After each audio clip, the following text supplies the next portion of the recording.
Hello and welcome to the Revenue Leadership Podcast by Topline. I'm your host, Kyle Norton, CRO at owner.com. And every Wednesday, we dive deep into the strategies and tactics being used to drive success by the best revenue leaders in the world. So join me as I sit down with revenue operators to discuss actionable frameworks that you can implement in your business today with no fluff, no sales pitches, and no platitudes.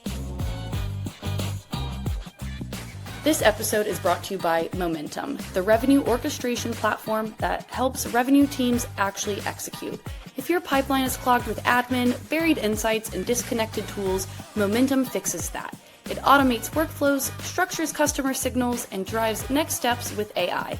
See how Zscaler, owner.com, and Demandbase are supercharging revenue execution at momentum.io. Today's guest is Sangeeta Chakraborty, and Sangeeta was most recently the CRO at Miro for the last 3 years. And she owned the GTM function there across 600 people within sales, alliances, CX. And prior to Miro, she was a senior go-to-market leader with 5 exits to her name and held senior leadership positions at Okta and Checker. And Sangeeta is also a very active early stage investor and advisor. We're both LPs in the Stage 2 Capital Fund. And we met months and months ago at an event, a CRO Circles event in San Francisco. And I knew then I had to have you on the pod because you had lots of interesting stuff to say. So thrilled that you could join us today. Thanks, Kyle. I'm stoked to be here. I love your podcast. Thank you very much for saying that. And so we're going to cover a few different topics today. It's a slightly different approach to the podcast because people have been asking me to cover a little bit more. And you were the perfect person because you've done this pre-sales to or post-sales to CRO transition, which I want to dig into. I'd love to learn some of the big leadership lessons from across your career and especially dig into the Miro experience. And you're also actively on the market. You left Miro earlier this year and are in the process of assessing the right fit. And so there's so much good stuff in there for us to learn from how you're thinking about the next role, diligencing the right company, what is different today in a post-AI world in terms of company selection. So excited to dig into it. So lots to cover. Yeah. But what did I miss in your background? I gave just the snippet, but tell a little bit more of your story. Yeah, happy to. So think of me as a customer-centric sort of go-to-market leader that thinks from the outside in. And I believe in building a sales motion that is designed in the way I would like to be sold to, which means really, really come to me only when I have a need in mind, make sure you understand what I'm looking for, and sell to me in a way that makes me feel that you're my partner for the long-term journey. And so when I build the go-to-market system, and I call it a system by design, and we can talk a little bit about what I mean by it. But essentially, I think what I'm trying to do is map out that customer's buying journey and then their adoption and growth journey from the beginning, and then figure out how can I create a system where I can actually be very, very scientific at every step of the way and say, these are my target buyers. Here's how I'm going to talk to them. Here's what makes sense for them to know. Here's how we're going to help them do the evaluation and then the purchase. And then the real work starts, right? So most go-to-market sales processes I see are a straight line, lot of attention on the awareness and the evaluation and the negotiations, and then there's the close. And then there's a little bit of the line that says post-sales and you're done. And I think that is so short-sighted. It is so old-fashioned. I think people are buying for the future. They're not buying a tool anymore. They're trying to buy a partner that solves all of their problems for a long time to come. And we miss thinking that the job is done when that sale is closed. So I'm on a mission to eradicate the post-sales term. I ban it in my organizations. I think it is a term from the 1980s that we should not be thinking about anymore, because selling is all about continuous value delivery and value communication and continuing to provide that vision to the customer.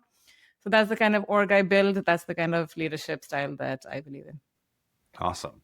We're going to immediately change the order of my docket then and start there because so I listened to you on Roberge's podcast, Science of Scaling, and talked about some of this. And one of the small things that I picked up that I wanted to dig into was you referenced that building a go-to-market org and a go-to-market motion is like building product. And I went to school on product stuff when I got to Shopify. I like had to get super deep just to be, taken seriously there.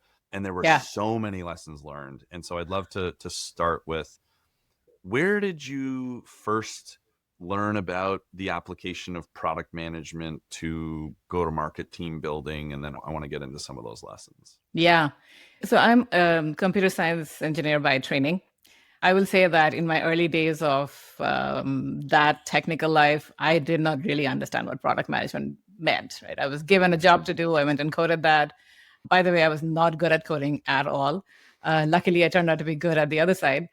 But what made me fascinated about the whole science of product management was my entry into Miro. And it was by necessity because Miro is a product-led growth company and one of the best, if not the best, in the world. And I felt like, kind of like you, if I didn't really understand how product is built, I could not be really a relevant partner to the organization and a leader in the organization. So my first foray into that was recently, about 3 years ago.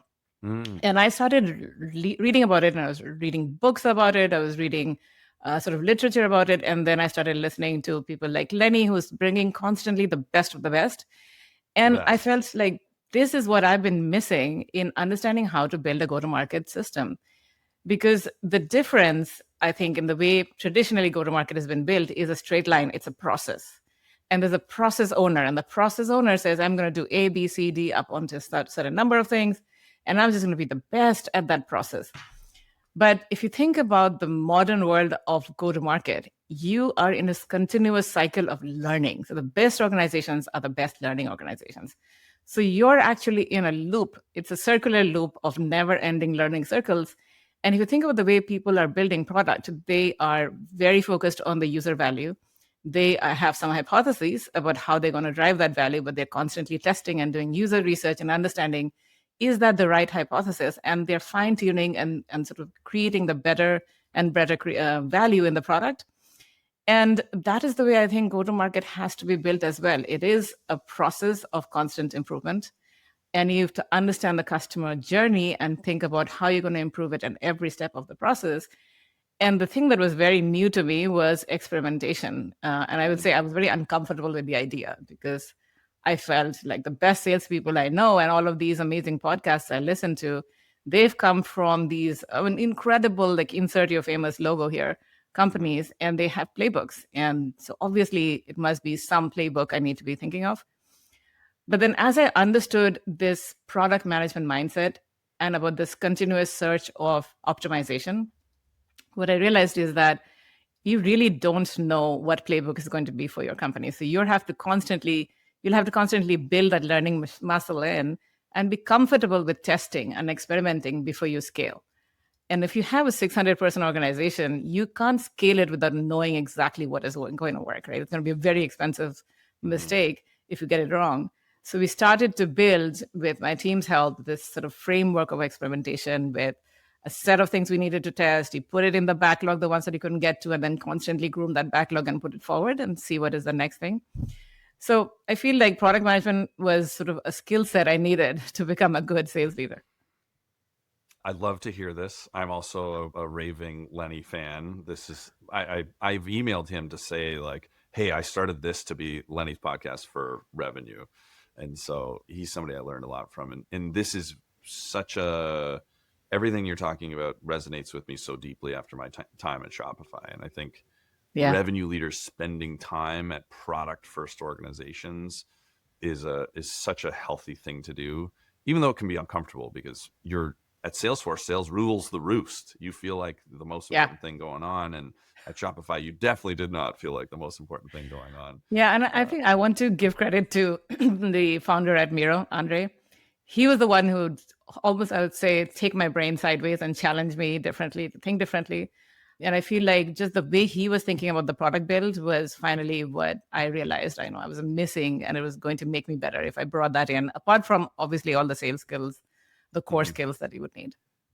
So I'd love to double click into this experimentation approach. So you start with sourcing ideas, and there's this woman, Teresa Torres, who has this opportunity solution tree framework that I like to use for this to try to Mhm. like get to root cause. But how did you figure out what you were going to prioritize? Like, what was the process of collecting ideas? Was it from the front line? Was it a offsite with your leaders? Like, how did you build that idea set? And then I'd love to get into how you actually ran the experiments.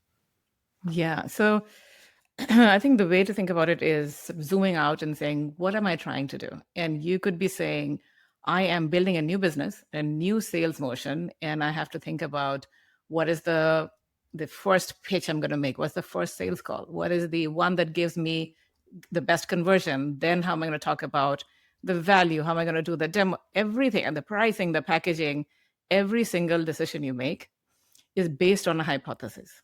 And so the question is, how do you know your hypothesis is true? So you could have the conviction of a past company, but back to my point about, does the past actually even apply? You don't really know. So Oftentimes, no. oftentimes, no. And even if you think you know it, within 6 months, even you might be outdated, right? So how do you continuously test your hypotheses? And where we were on the journey in Miro was we had a thriving business, very, very strong, sort of unheard of strong growth numbers, amazingly successful product-led growth motion.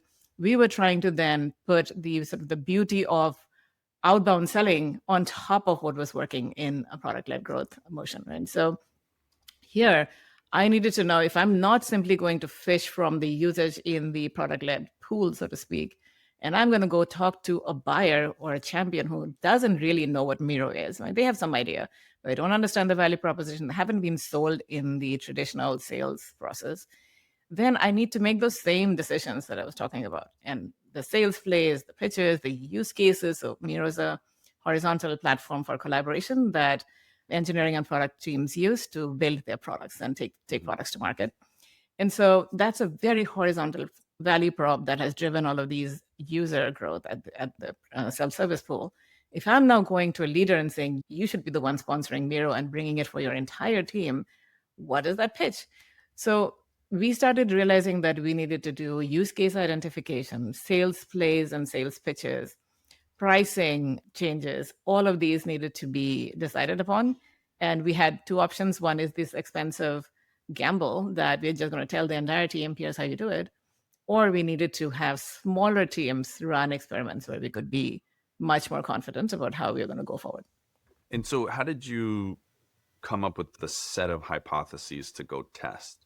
Was that centrally done in like big brainstorms, or were you pulling that from the bottoms up? Like, where did that idea set come from? So depending on what we were trying to do. So for example, sales plays, it was very much teamwork between our sales leaders, our marketing leader, the go-to-market PMM team, and our revenue operations teams coming together and saying, okay, these are the things we think are use cases that we should be honing in on and building a sales play around.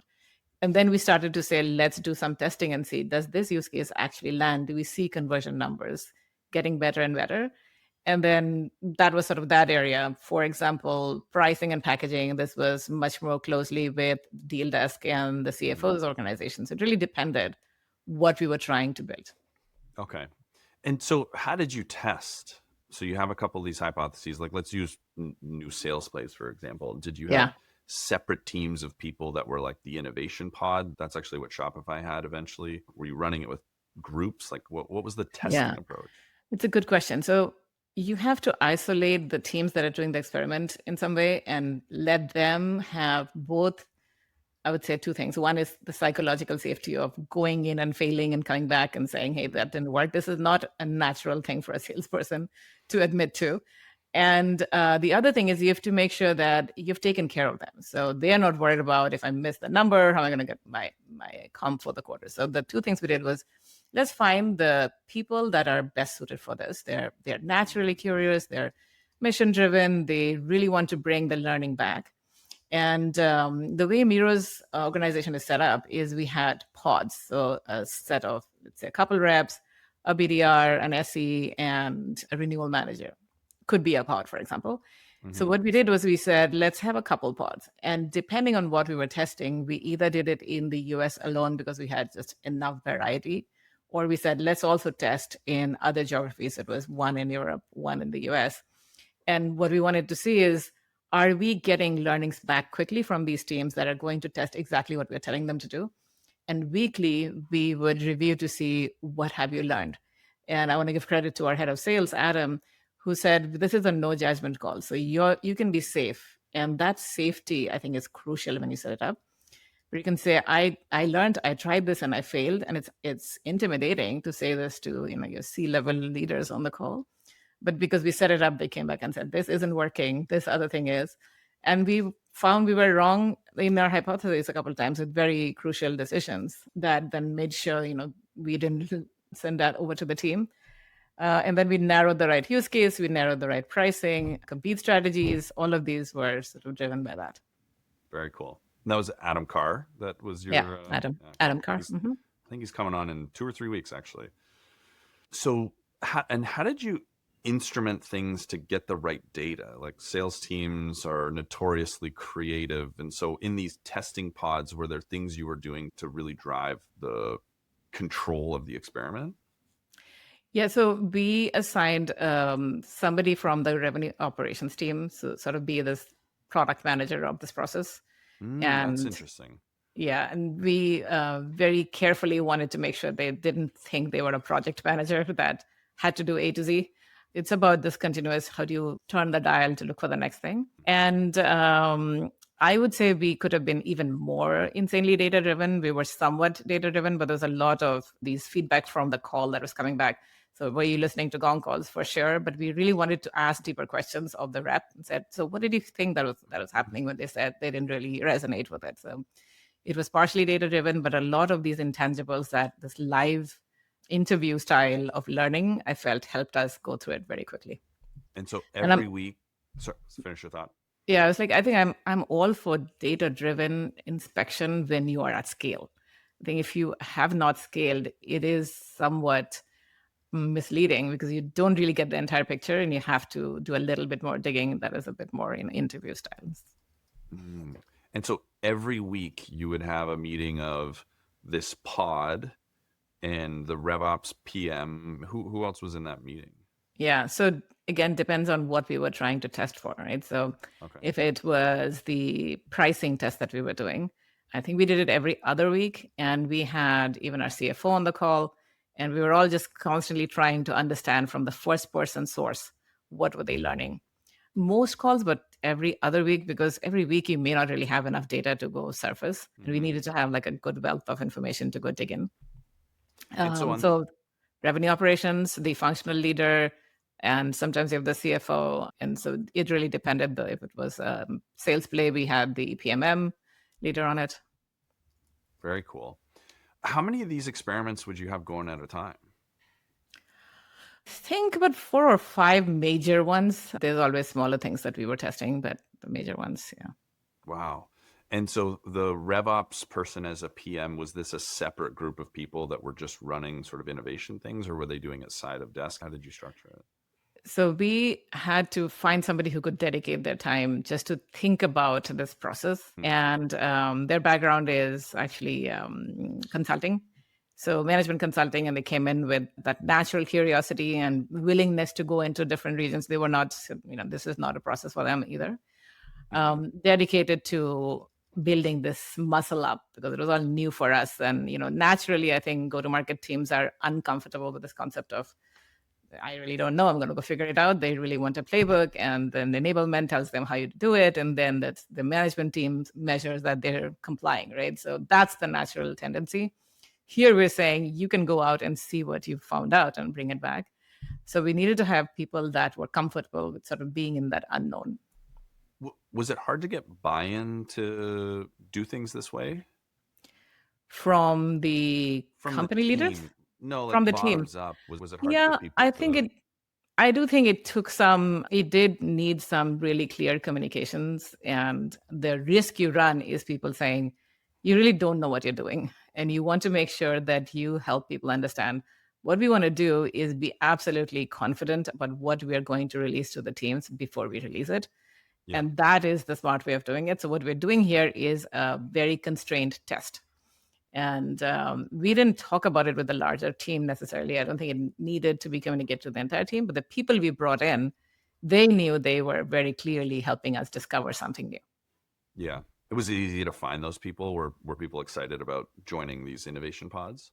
Yeah, I think the talent on Miro sales team was incredible. And we found people that were great learners that really understood what we were trying to do here and raise a hand, or we tapped them on the shoulder and they did great.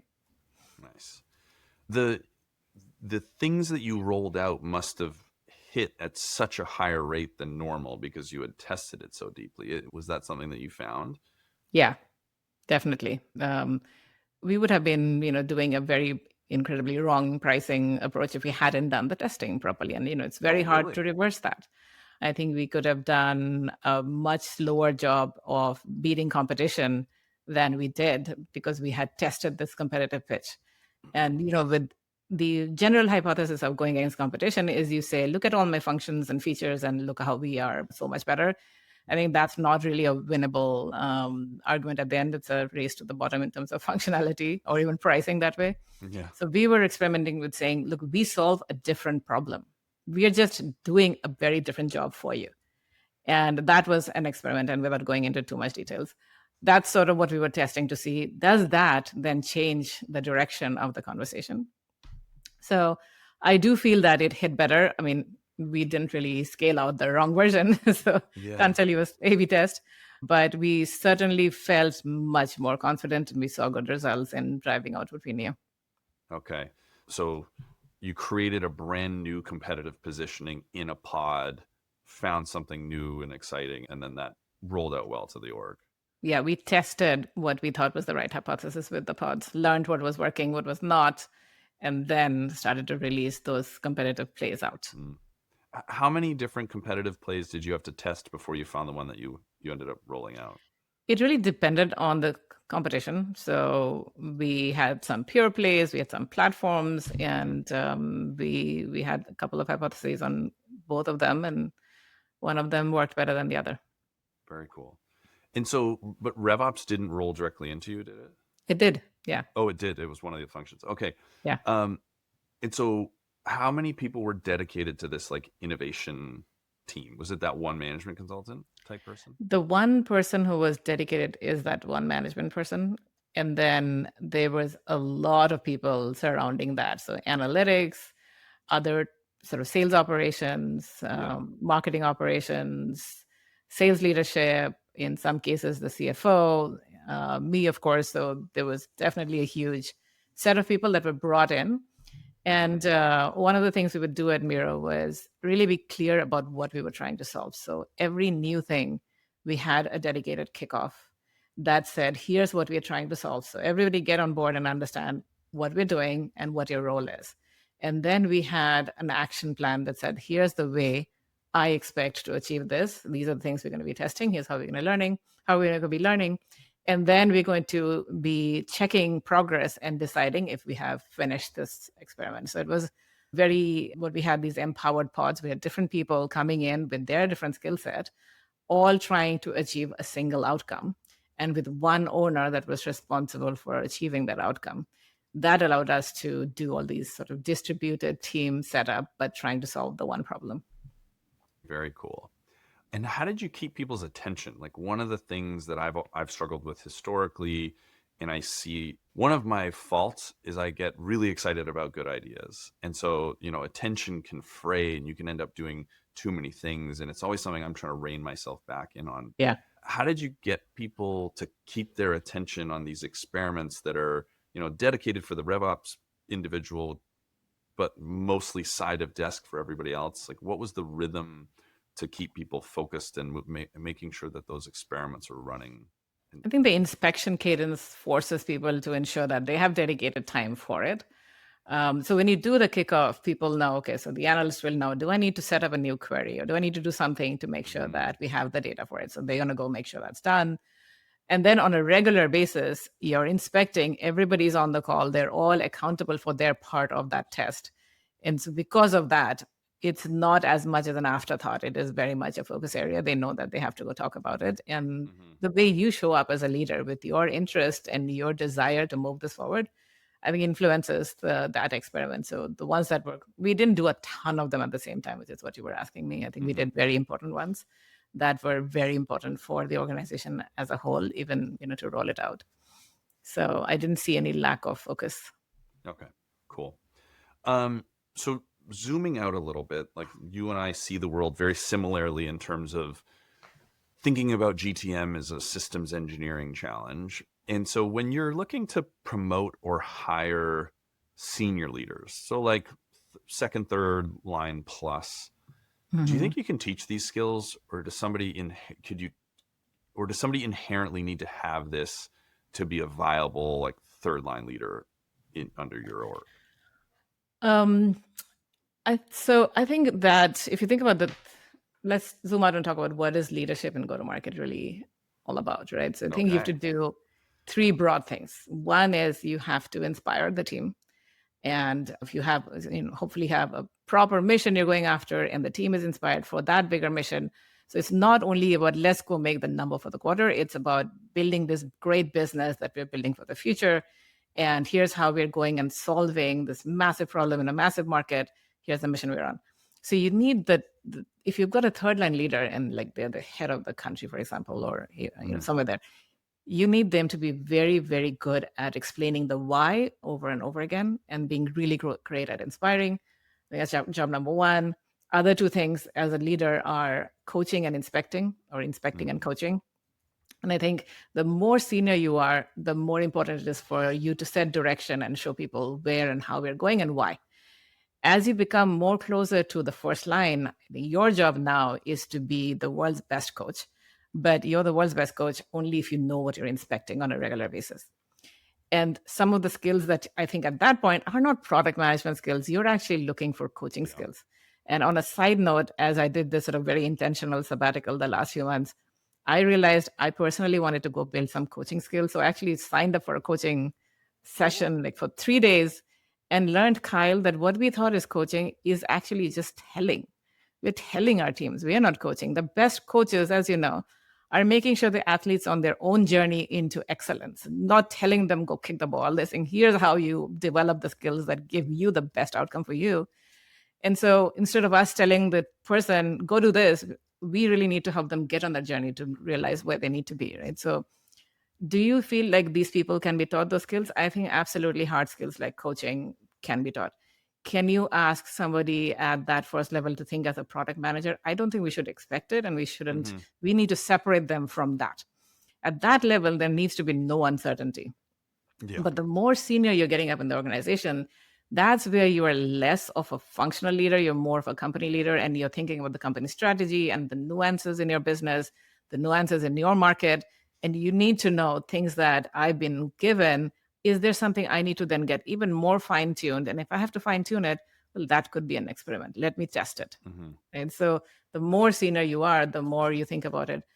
I think that some of this can be taught, but some of it is the mindset you come in with, right? So most people, I think, don't think like that. They come in with this, decades of being taught that there's some amazing playbooks that you have to use. But the best leaders are very creative. And so the three things for go-to-market leadership: inspire the team, inspection and coaching, and the third one was the business strategy, or I didn't quite capture that. So the three things to me are coaching, inspecting, and inspiring. And depending on where you are on the spectrum, I expect you to be excellent at one of them and learn the others. Got it. Okay, makes sense. Because I think one of the things I notice is you can come up through an entire sales career and be awesome at the craft and get really good at coaching, and then you hit this level and now you need to do a completely different set of things to actually be good at this new job.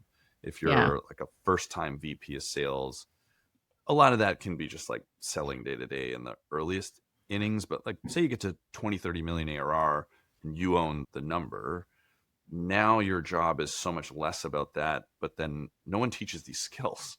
And so we have a group of people that are in a job that requires something completely different from them, and we sort of like wash out, and there's no place to learn that really as a revenue leader. Is my Winning by Design, I will give them a lot of credit, is doing a bunch of this, but it seems like a gap. And so my question for you is like, maybe one, a reaction to that, and two, Agree. how do you think about hiring against that profile or promoting? Yeah. So let's see. That's a lot of questions in there. So let's take the first one, right? So if you are coming up in the sort of the traditional sales career and now you're the VP, what are the skills that you need to focus on that you've never had to do before? I would say the first thing is you have to take the trouble of doing something that's deadly boring, which is to really, really unpack your financial plan and look at everything, because you're going to live or die by that plan. And it's not a comfortable area. Like, we don't love spreadsheets. Generally speaking, people in sales, I certainly don't love spreadsheets. But I think if you are the owner of that number and you have been given a number based on a set of assumptions that are in that complicated sheet, you really would be best served understanding every one of those assumptions, because as you're building your system up, you have to make sure those assumptions are either coming true, or if they're not coming true, you're communicating immediately to the leadership saying, here's where I see the risk and here's what we're going to do about it, but you should know just as I'm seeing it, right? So job number one, if you are coming up with that, one hard skill set to build, that would be to really, really understand your financial plan. Then as you're going from VP of sales to CRO, I think where I feel people sometimes miss is that they think that it's just a factor of working harder than you've ever been before. But it's actually a very different job. And to me, the VP of sales is the best functional leader possible. They really, really understand their function in and out. But the minute that you've got a C title on you, you are now a company leader. And so you have to stop thinking as a functional leader alone and say, I'm going to think company leadership and see how my function can empower the strategy that drives the company strategy forward, versus it's all about me and my team. And so some of those places where I've seen people sort of fail and flame out is they become so internally focused on sort of protectionism around what they think is their job on the team, versus thinking, if I can move the company strategy forward, my team does great as well, right? So I think to summarize, VP of sales, you really need to understand how to read the financial statements and really understand how your plan is built. As a CRO, you need to understand how the company strategy is built and how you can contribute as part of that. Yeah. We say almost the exact same things in slightly different language. I talk about P&L fluency and you're talking about the spreadsheet. And then I'll say, like, if you want to be a CRO, you have to be about generating enterprise value and not hitting your number. And like, people can't make that transition, and therefore you make, local maxima type decisions about being able to hit the quarterly sales number as opposed to doing the right things to drive down churn or to ensure that NRR is in the right spot. But it's tough for people to make that change. Yeah, I also feel that if you're a CRO, you are now no longer thinking about that straight line to close. You have to think about the entire customer journey and the life cycle and how you're going to maximize the velocity and the magnitude by bringing everybody else along with you. So now you're bringing product and marketing and customer success and everybody else that is responsible, operations that is responsible. That is a very different job. And that's the skill to master. Like, how am I going to build this team together and build this systematic loop of customer value journey together? Yeah. This was the biggest mistake I made as a first-time VP of sales. It's like bull in a china shop, hit the number, and I was too disagreeable. And it was a good lesson to learn. That was for sure. I didn't make the mistake twice. Well, we all learn certain things, right? But I think maybe I had the benefit of not coming up the straight line and sort of coming from one of those entities that felt, hey, I could be helping, but you're not really asking for my help.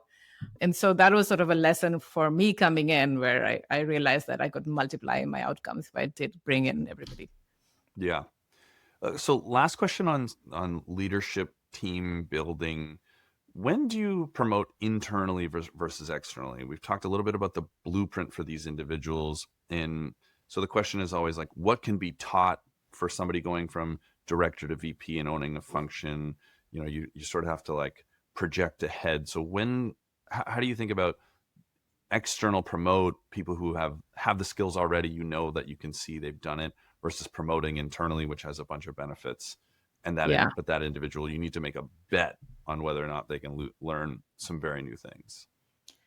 Yeah, it's a great question. I think, first of all, I do think that people can be taught most things, right? So you have a mindset you're bringing in, and that mindset can't be taught. The mindset I'm looking for do you have sort of persistence, heart, and desire? I think was what John McMahon had said once, the PhD. Do you have that innate mindset to be resilient and to be curious and sort of solve your problems? I can't teach you that. But what can I teach you? Can I teach you to think differently? If you have that curiosity, yes, I can. Can I teach you the craft and the products and what we are building here? If you have that curiosity and desire to learn, yes, I can. Now, if you ask me, would you hire from the outside or inside? I think you have to have this beautiful blend of both. Because if you do too much, so from the outside, what you get is new skills that you never knew you had. You could learn, right? Even as a leader, I've learned so much from external hires that have come and taught me something new that they thought was excellent. And so not bringing in enough external expertise sometimes makes you very sort of, you're really sort of limited to the skill set that you have on the team. But if you bring somebody in from the inside, you have context, and you also set a really inspirational story for everybody else to realize there's a path for growth. I mean, that's not to be overlooked. So I try not to have a hard and fast rule. When I look at the role description, I'm looking for a set of skill sets. And then I'm looking at the team internally first to see, is there somebody I think would be a great fit? But sometimes it's not the case. So like an example could be, I'm looking for a federal sales leader and I need somebody who's sold into the federal government. Can I teach them because I've sold into them? Probably, but I would do a terrible job compared to somebody who's done it for the last 10 years, right? So that's where I have to make a decision. Is it internal or external?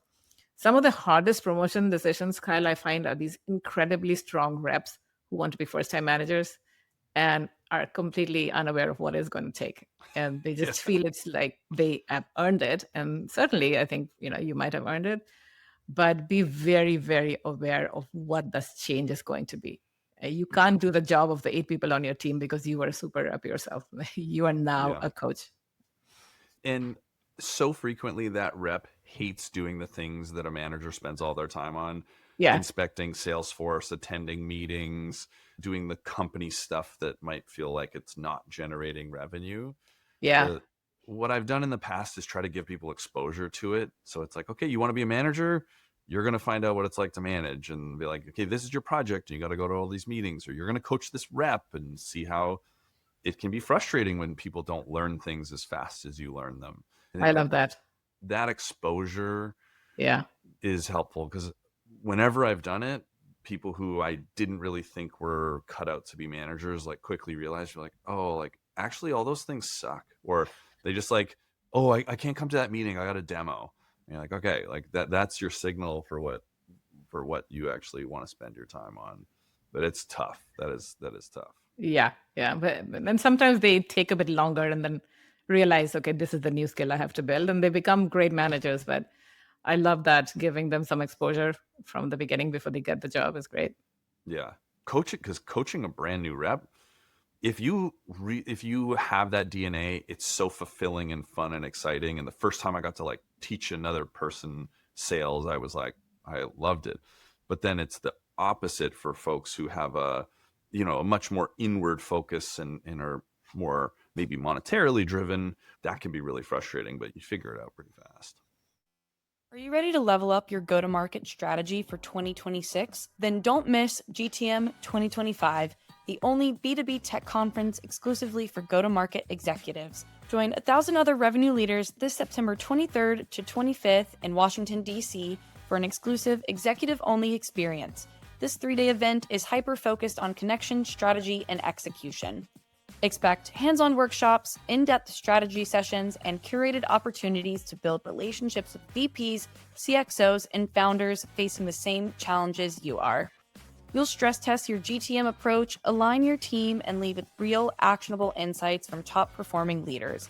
Don't miss the must-attend conference designed to help you boost go-to-market results in 2026. Visit attendgtm.com. That is attendgtm.com to secure your spot today.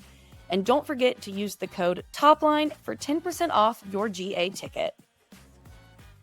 Yeah. Okay, I want to change gears and talk about this transition from post-sales to CRO. And actually, first, tell me why you wanted to kill the word post-sales, because we didn't get to unpack that. I feel like I'm the one voice in the wilderness that keeps talking about it because it is so ingrained in our DNA to use this term. And it dates back, I think, from the 1980s when we sold perpetual software. And literally many people on your podcast don't even know what that is, but people would sell software once and be done. And all they did every year was to sell support for it. And so there was a post-sales person that did support, sales, and quote unquote account management, which meant go and sell maybe one or two more SKUs or maybe more SKUs than that. But they weren't really caring too much about the customer because the customer couldn't go anywhere. They had bought it forever, right? And then along came SaaS, and SaaS said, well, now the customer has the power to decide, am I going to keep it? So every year or every month, they make a decision. This is where customer success came in. And so people mistakenly, I would say, but with the right intentions, said, well, if the customer has to be kept happy, let's find this person and call them customer success and say, your job is to go make the customer happy. But as you and I know, and most people know, that is a myth. Happy doesn't really mean anything. It's not measurable. And so what is the mission? The mission really in SaaS of somebody who is now in charge of the post-land journeys, if landed the customer, the mission for that next leader that is taking on that journey is to make sure that the business case is achieved. And they're the best partner to the business owner, which is the champion and the EB. That's the job, right? So, but because we have created this concept of post-sales, that's essentially, it diminishes the job and it kind of also takes the customer for granted that they really are going to be satisfied by somebody that's going to keep them happy. They're looking for hard results. So you're looking for somebody that's going to make sure that's what their core strength is and that's what their job is to do. So when we say post-sales, I feel like people almost minimize the word that goes into it. For sure. And what do you want people to call it? Like the T, so onboarding, customer success, what should we call that organization? Yeah, it's the question I keep getting asked. So I think in terms of the way to call that phase, I would say you're landing the customer and then you're growing the customer. So it could be customer growth, or it could be post-land if you need to put a post word on sort of signing the first contract. But if you think about it, that is just the beginning. So you actually are now driving all the growth of the company, right? All of the growth of that customer. So I love the word somehow growth associated with that role. Customer success is also fine, but let's not say it's post-sales because I think it is essentially incorrect. It's being defined by what it is not. Oh, it's like everything but sales is that. But I think that's also wrong, Kyle. Yeah. Because you're never done selling. When are you done selling? So you've just sold the first land. You are continuously selling this customer. What are you selling now? You're either selling more value or you're selling the existing value and making sure they keep you for the next foreseeable future, right? So you have to deliver continuously on the value you've already promised them and then show more value than they can get and show that they're still the best solution, that you're still the best solution for them. This is still selling. So post-sales, I think, is inherently incorrect. That's one. Like that. The other thing I feel is we in go-to-market cannot say we are not in sales. There's nobody in the go-to-market team who is not in sales. You may be using different skill sets to achieve different outcomes, but make no mistake, if you're a CSM and you don't know how to position the value of your product and have commercial heavy discussions, you're not really proving the work that you've been asked to do. And I think that's where most of the separation starts to happen, because there's so many that feel my job is not commercial and I'm not going to be a seller because seller is something somebody else does. That's not doing justice to the job that you're being asked to do. Makes a ton of sense. And so, and you came from a world where it was much more about expansion sales and less about the traditional CS language. And this conversation comes up a lot by CS leaders who think that they should be CROs at a greater clip that they are today. what percentage of customer success leaders generally, so ones that maybe have some of a team that has a number and some teams who are just like about company adoption or customer adoption, what percentage of CS leaders do you think are viable CROs? You're going to get me into trouble with this one. So first of all, I don't know how many of them want to be CROs. Probably a very small number. And then of that number, probably an even smaller number than that would be viable CROs. But let me zoom out and tell you a little bit why I came into CS with a little unorthodox approach. So I was brought into CS 15 years ago when Gainsight was still forming. People were still trying to figure out what is this thing. And what fascinated me was, and I came in from a consulting angle. So I was doing consulting before that, technical consulting. So I came and I realized a few things were happening. Companies were going to be evaluated on the recurring number. This is a new thing at that time. The customer had a decision to be made every year that whether they needed to buy us or not. And so somebody needed to be able to be in the middle to protect that recurring number, right? So if that could be me, I think I could add, first of all, I could learn a lot, I could build a new thing, and I could add a ton of value. So if that's what customer success is, that's what I'll be doing. And I will define it the way I think it should be defined. And so what I think it should be defined is I have to continuously sell the value of my product and future outcomes to the company that I'm serving, which means I could be driving expansion and I could be doing the selling. And so this was my first foray into selling anything.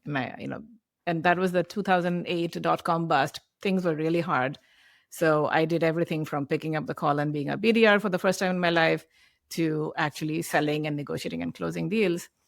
And what I was afraid of was this some very mythical skill set that I needed to have that was just very different than anything I've done before.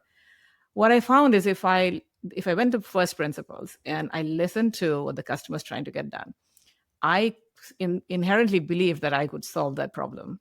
And I could have a value creation discussion as well as a journey discussion. I strongly believe on selling to customers that you're taking them on a journey towards something. It's not the one and done. And then if I can have the exchange of value commercial discussion, then I think it is not as difficult as I thought it was.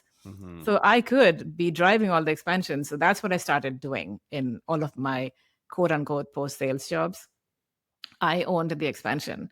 And in some cases, it was a natural outcome. So Checker is a consumption business. You land the account. And then the majority of the work is how much they are going to be consuming your product and what more can you sell to them.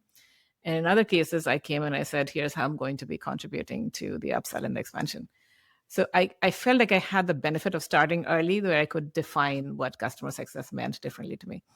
But many people that have entered customer success have entered with this being handed to them that they are post-sales, which means they're not revenue carrying, that you don't have to be commercial, you only have to drive adoption and potentially retention. And I think that's where it becomes very difficult if you've never carried a number to say, I'm now going to be a CRO one day. If that's what you want to do, then you have to proactively go into understanding what it really means to sell. The other thing that I will say is that most post-sales, again, think about their world starting in stage 4, or depending on the companies, sort of the stage of evaluation at best, and negotiation and closing the deal for most of them is when the CS teams comes in. But the best CS people are going to understand the entire journey. They're going to be curious about how did this customer find us? What was the approach? Was it inbound, outbound? What does outbound even mean? Like really learn that process and even the jargon, and then know that entire buyer's journey. That makes them far more situated and comfortable when they say they're going to become a seller one day. That's great. And so the few gaps there, I want to go back to your comment around if you go back to first principles. So being able to deeply understand what the customer is trying to solve, being able to have a value exchange conversation, which is uncomfortable for many. There was something in between there that I missed, but it was a great framework for. I think you have to be inherently, first of all, a believer that you are genuinely going to solve the customer's problem. So the first thing is to understand the customer, be really, really good at listening, and listen to things they're telling you, but also listen to things that they're not telling you and become sort of relatable to the problem. I found that people that are going into selling early or without really thinking about this spend very little time on building the awareness of the problem, and they go jumping straight into let me try to sell you. But the uncomfortable part is really having your customer fully feel the problem that they're in. And once you start talking to them in that sense and they're relating with you and they're saying, God, this person really understands my problem, the process of selling becomes so much easier because now they trust you and they know that you get them. And now you're saying, and here's how this product solves this particular problem for you. The next mistake I think early sellers make when you're not a sort of a traditional seller is you try to go very broad and you try to sell everything, but try and sell the one thing that is core. And then you've got this whole expansion cycle where you can go and sell more. So that's sort of the things that I had to learn. I did hard skills learning from force management, like at maybe, I would say 8 years ago. MedPick was 15 years ago. So you have to pick up all these skills along the way. Negotiation skills are crucial. But if you have all of that and you're in CS, I think it's not at all difficult for you to then say, I want to be a CRO or some head of sales. You just have to go leverage these new skills towards that. Nice. What was the biggest surprise transitioning into a CRO role from sort of an expansion-based role? I think the biggest surprise was most of what I saw in the CRO role was arithmetic by default. Like I need that many sales reps and this many BDRs and these many SEs and multiply this by that. And here's how I get the number. Whereas I was expecting there's going to be a bit more of a science behind it. And so that's kind of one of the things that I feel needs to be thought through. And I had to come back to first principles to start questioning and then setting it right. Another thing I felt was people did not necessarily think long-term enough. And I saw a lot of, let me just get the deal or the quarter or the number for this team done. And that was sincerely sort of surprising to me that people were not thinking long-term enough. I'm sure there's a lot more. Like it was just a massive learning situation for me as I walked into that role. Yeah. What was the biggest challenge? The biggest challenge, I think, is really understanding talent and how to find the right talent. And the reason I think it's particularly difficult, especially when you're going through a transition, is that what works for you at certain stages doesn't necessarily mean this person's talent did it. It could be massive inbound came in and this person was successful because they served that inbound demand. But how do you actually test for talent is, I think, the most crucial and most difficult decisions and questions that a CRO has to go through. And that to me was the biggest challenge. That to me was sort of the longest learning cycle. And how did you ultimately learn to test for talent? That's a fascinating thing to say. I think so first of all, I had to sort of not get swayed by the pitch. Most salespeople know how to pitch and they'll come at you and, put that in front of you. Great. I think what I looked for were really deep examples of where they had difficult situations and what they did to overcome. And you don't have to tell me it was a sales problem, because I really want to see, what do you define as a real challenge? And you'd be surprised, people came to me with things that were really not honestly that difficult. Of course, the majority of their examples were sports, but that's part of the world of sales. But some of them came to me with serious descriptions of things that they had to overcome. And it gave me a sense of, first of all, this person is a fighter. They are willing to do what it takes to overcome. And that to me is absolutely crucial, because I think you're going to continuously be running into obstacles over and over again. And so if you have the resilience to run through all of those, you're going to be a really incredible salesperson. The second thing is, I'm looking for when they explore something new and they were curious about understanding it, and they came and solved that in a very different way than maybe they were taught to solve.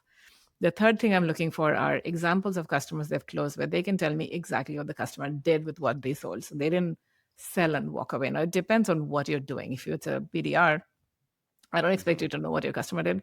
But if you're an enterprise sales rep and you can't tell me how your biggest customer used your product like 6 months ago, then that's a warning sign. And then I think the last thing that I'm looking for are, how do you interview me? Like, what are you trying to understand about the business, and showing that curiosity to see if you are a fit or not. If you're just coming in for a job, I can sense that because of your questions. So those are the things I learned. I'm sure there's a lot more, Kyle, but sort of these are the hard way I would say I learned where I was making mistakes in hiring and where not. Awesome. Okay, last question in this category, and then we're going to move to the job search. What do you wish you knew sales leaders better understood about the world after the signature? I wish they better understood the rest of the customer's life cycle and the value journey, Hmm. and they better understood how they were going to continuously build on their journey with the rest of the people on the team, and that is every other entity, product marketing and customer experience. Okay, great. Okay, so I want to spend some time talking about how you're approaching this job search. So you're actively on the market, having conversations with a whole bunch of companies, and had the ability to step back. Amazing resume and profile. I'm sure you have had the pick of tons of amazing opportunities. So how did you approach this search? Yeah. And we'll start with, what were you ultimately looking for in a next role, and then we'll get into why. Okay, so to zoom back out, I went on this intentional sabbatical for a few months. And the reason I went into that is I felt I needed to give my conscious and subconscious some time to really think about what I wanted to do next. And when you're in a job, you go to the next job because sort of something exciting comes your way. You're not necessarily being very selective about it. You get excited and you go after it. I wanted to take a break to, first of all, think about what is the next thing I want to do and what skills did I want to build in the sort of next stage in my life. I wanted to spend sort of some quiet time introspecting and understanding what is important to me. I also spent some time traveling and hanging out with my daughter in her dorm, which I thought was one of the best experiences I had. I've never stayed in a dorm in the US. I did my master's here, but Berkeley was down the street, so I didn't have to go and live in the dorm. So I found that I had a lot of this very interesting and diverse, very, very fulfilling, intentional sabbatical period.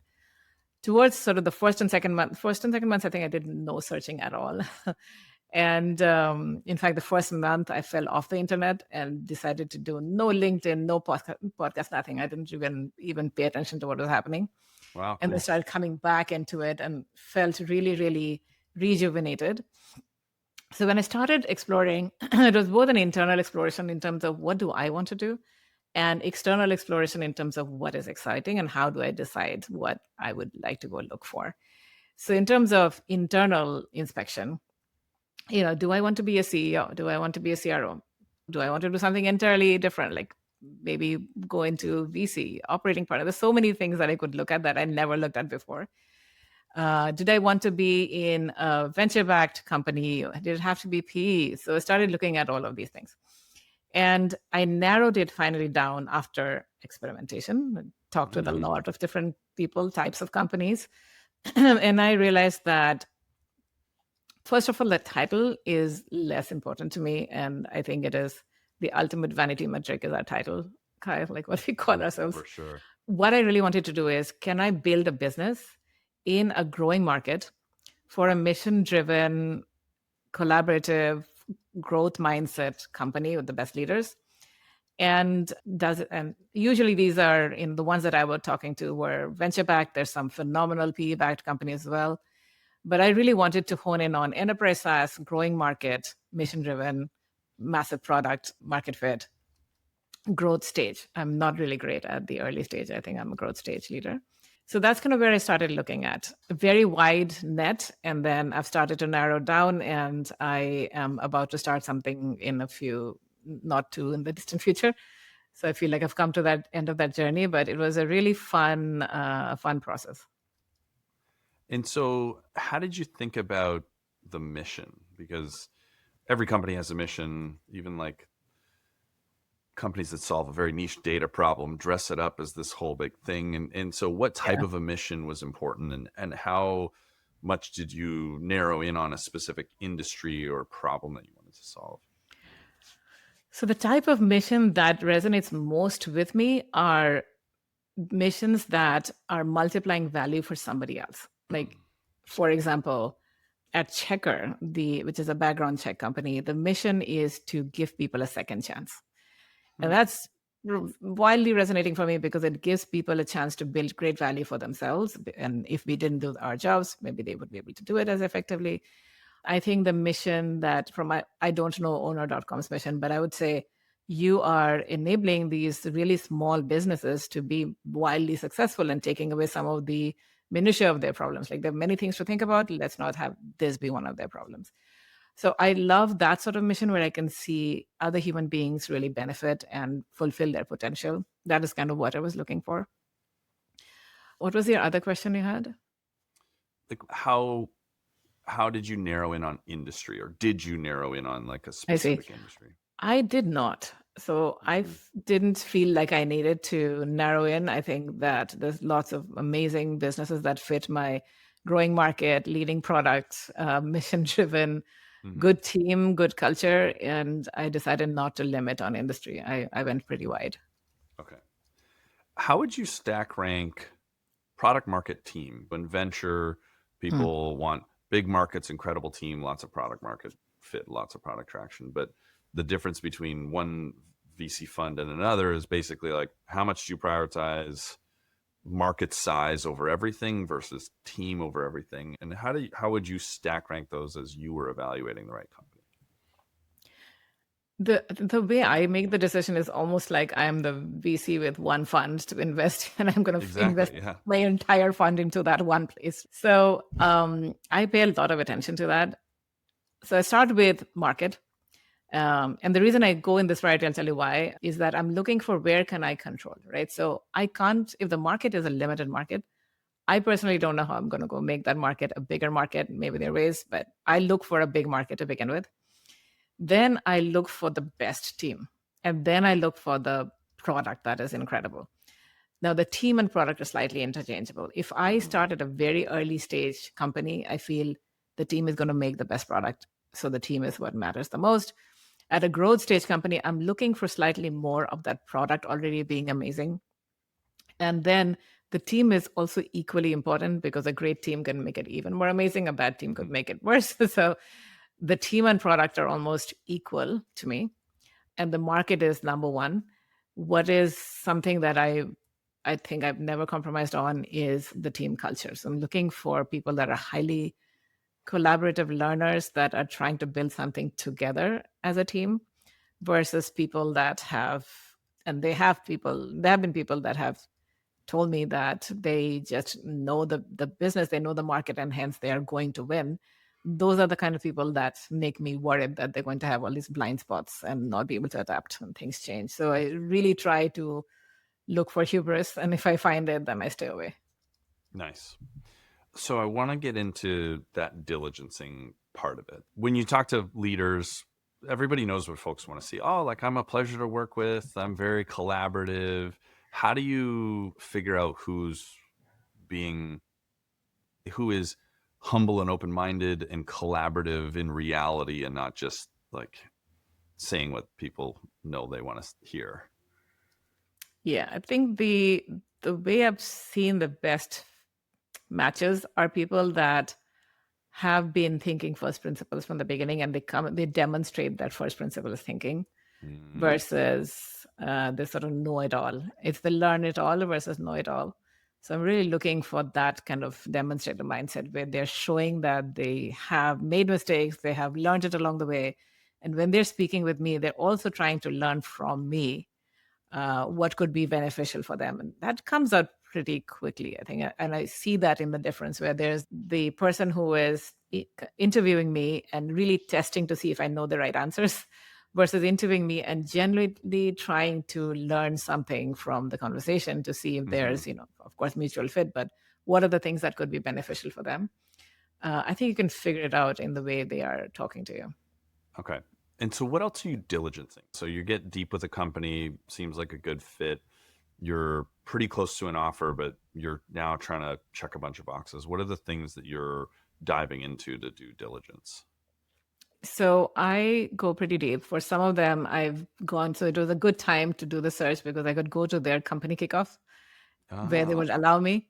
And I got to meet a bunch of customers and got to really understand, without sharing why I was there. I would show up as an advisor and really got to understand, what are they getting from in terms of value? Is this company really partnering with them? Is there a journey that they're on with the customer, with the company? And so diligencing customers, I think, is super important. You can sign an NDA and ask for financial information, and really understanding that, I think, is important. Making sure that the warning flags that I worry about, like the lack of interest in learning, this sort of hubris, doesn't exist. And then the thing that I think is really hardest right now is when I talked with, so I have this sort of advisory board, so to speak, and some of the people on my advisory board have given me really solid advice. They walked into the sabbatical, and I was trying to now figure out what I do next. And then there's all these other people that are also giving me advice, and you have to decide, what do I pay attention to and what do I not. Some of it is you have to be an AI and just go, and if you're not an AI, it's a disaster. And I think that when I go look into these AI companies, so many of them have very quickly traversed the early adopter cycle and have felt like they have now the right to win the rest of the market. And it might not even be true, but they now have this somewhat unrealistic view of the world. I worry about those. I worry about the pace of compression of company life cycles right now, because as you can see, like from OpenAI yesterday, they probably killed like 100 companies already. It's a rough day for many startups. Yeah, I mean, so I think the pace of compression is extremely high. And so the diligence I'm trying to do is, do you really have something that is long-term sustainable in terms of the product vision? And that's what you're building. And you have built some really strong moats around it. And so some of the moats could be companies that are in certain verticals that just have specific regulatory needs or some kind of a vertical need that is really hard to just have an AI come in and replace you. I think another very big and overlooked moat is the culture that you built in the company, and I look for those. So the diligence is sort of manifold, and I talk to everybody I can. I expect that's what they're doing about me, so I try and do the same thing about them. Makes sense. And so how deep did you go into the financial model, and what were you looking for there? So the sort of the first stage sort of things I'm looking for are, do they have liquidity? Do they have a runway? How profitable is their financial model? Some of the companies I looked at were already profitable. Some of them are not, but they have a path towards that, and I can discern that path. I get a sense of the way they think about investments and what are the investment areas and how they think that is going to be returned. So it's different signals that I'm looking in the financial plans, and some of them have shared a lot of information, some less, but that has sort of helped me understand what is the company that I think is sustainable. And then are you digging into the unit economics and the payback periods, NRR, like all of the minutia of a growth model, or is it a higher level of abstraction than that? So typically I get a copy of the board deck, maybe for the last couple of quarters, and they tend to have these unit economic numbers. I don't think like a really terrible payback period is something I would be worried about, because I think that my job would come in and figure out how do you architect that, right?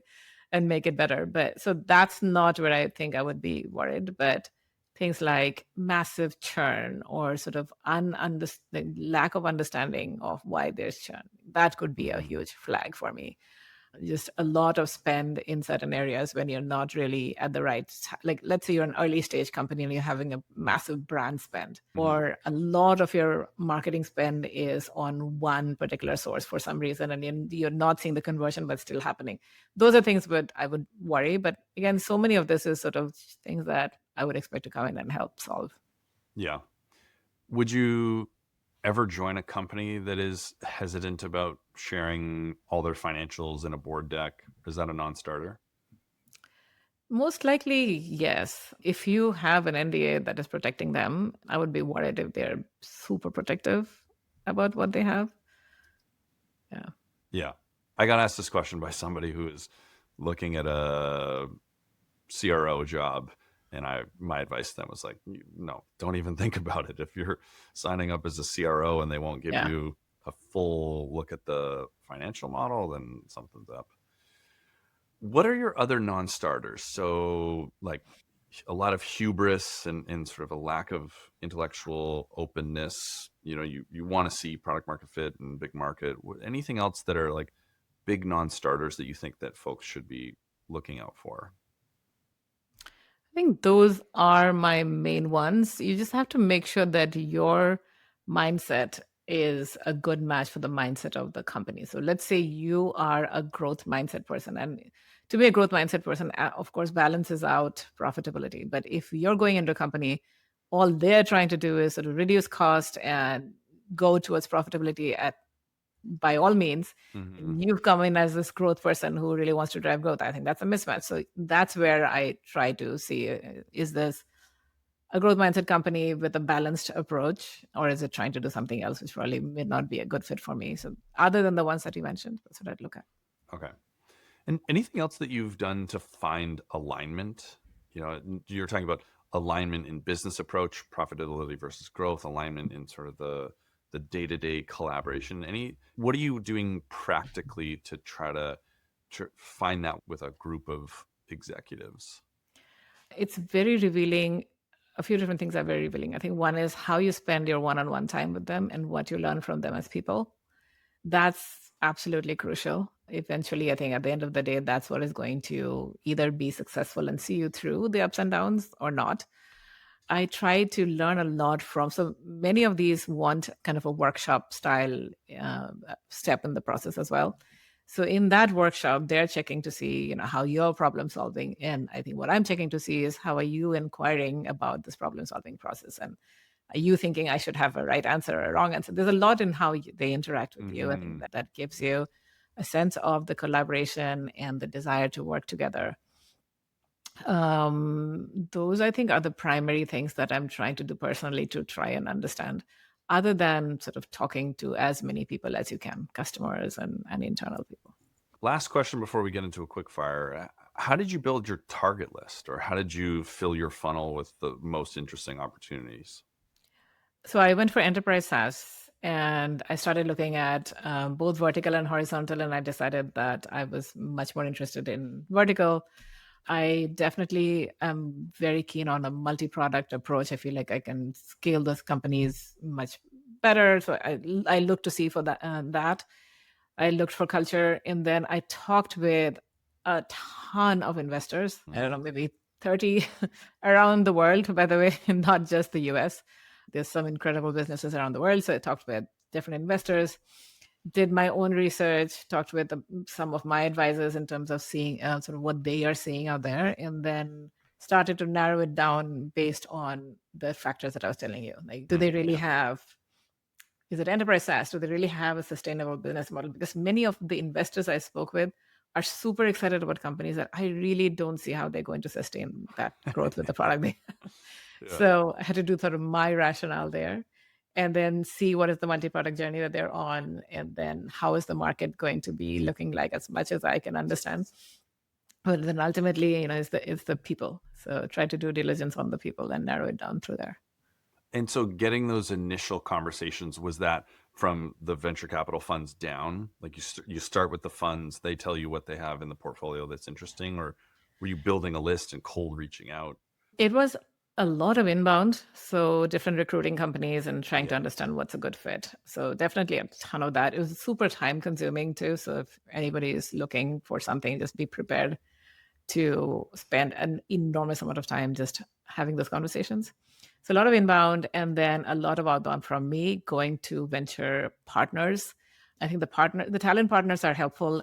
And then if you talk to the partners, you get a sense of what is in their portfolio that they're excited about and why. And from them, you get insights into the founding team, into some of the challenges. I found that to be a quick learning cycle as well. So I went sort of multi-pronged inbound and outbound. Yeah. Similar advice that I give to folks. If you have a good profile, go to venture, because they're going to be excited to get you into all of the best fit companies. And there's such an alignment of incentives. Recruiting companies are helpful as well, but they just want to fill roles. So it's a little bit trickier. Yeah, most of them are. I mean, I know a couple recruiters that I think are really great consultants along the way. And so they've worked with me for a while. Yeah. But most of them are filling a role. You're right. Yeah.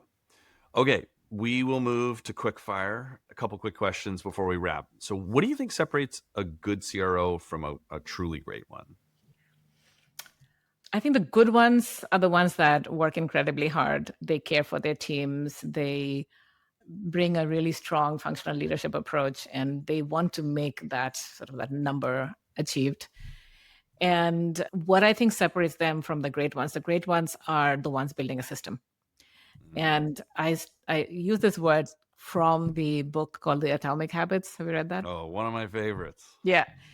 In that, he says that you don't rise to the level of your goals, you fall to the level of your systems. And I think that is so true. It's been proven out to me over and over again. So I think the great CROs are building systems, and they are focused on achieving the company outcomes, not just their own. And they're focusing on learning and resilience. Nice. What's the most common advice you give to mentees? So people taking their first VP sales, CRO job, what do you find yourself telling them most frequently? The most frequent advice I give to almost anybody from the professional domain that's coming to me is to get out and learn what you feel very uncomfortable doing. And just embrace it. Like, if you felt spreadsheets are not your thing, go figure out how to do it. If you felt negotiations make you uncomfortable, go take a class. I felt I didn't know enough about coaching skills, so I signed up with Coactive Coaching and got a 3-day class. Just go embrace that, and you will be amazed at how much more effective and powerful and empowered you feel at the end of the day. So that's kind of what I've been saying to anybody, not just VPs. That is good advice. What's the hardest lesson you've had to learn in your career? I think the hardest lesson, there's 2 of them. Let me pick one. The hardest lesson was how to not be defensive. Because I feel that I'm sincerely trying to do everything I can, and I've learned so much, and I'm, driving this mission forward. And then along comes somebody and says, you didn't do this right. And my first reaction is, no, but then look at all the things I was doing and you don't understand. But if you can let that go, that was to me the hardest lesson. By the way, once I could let that go and say, okay, let me hear a little bit. What is it that you're saying? I have found that to be incredibly helpful for me. So it was a tough lesson. I naturally tended to be defensive. Yeah. I don't think you're alone in that one. I think a lot of folks, especially high achievers, can feel that way. What's the best thing that you've read in the last 12 months? I reread Atomic Habits, actually. Then I think How We Learn is also an incredible book that I came across recently. Yes. I just had somebody on my team read it. Yeah. You start to realize that the entire education system is built backwards. So sad. You're like, wait a second. So all of the things that I was doing in elementary and high school and university, like, that's all the opposite of how the brain develops and how things work. Yeah. It's crazy. Yeah, it's fascinating.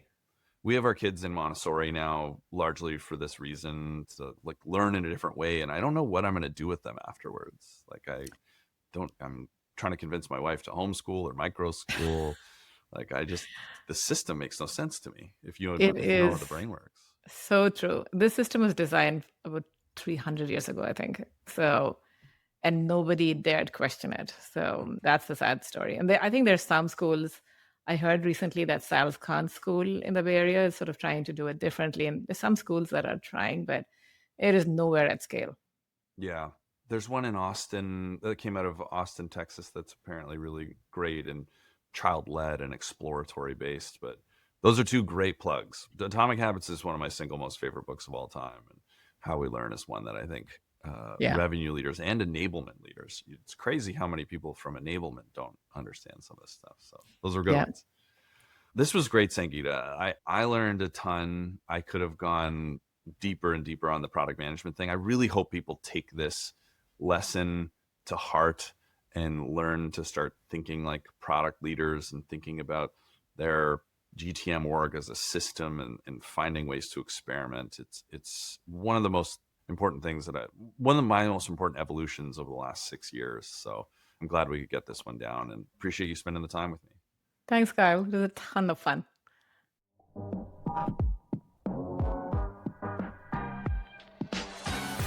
Thank you for listening to the Revenue Leadership Podcast. If you enjoyed it, don't forget to subscribe, and you can find a link in the show notes. And be sure to leave a 5-star review, share it with your network, and please join me next Wednesday for another great conversation.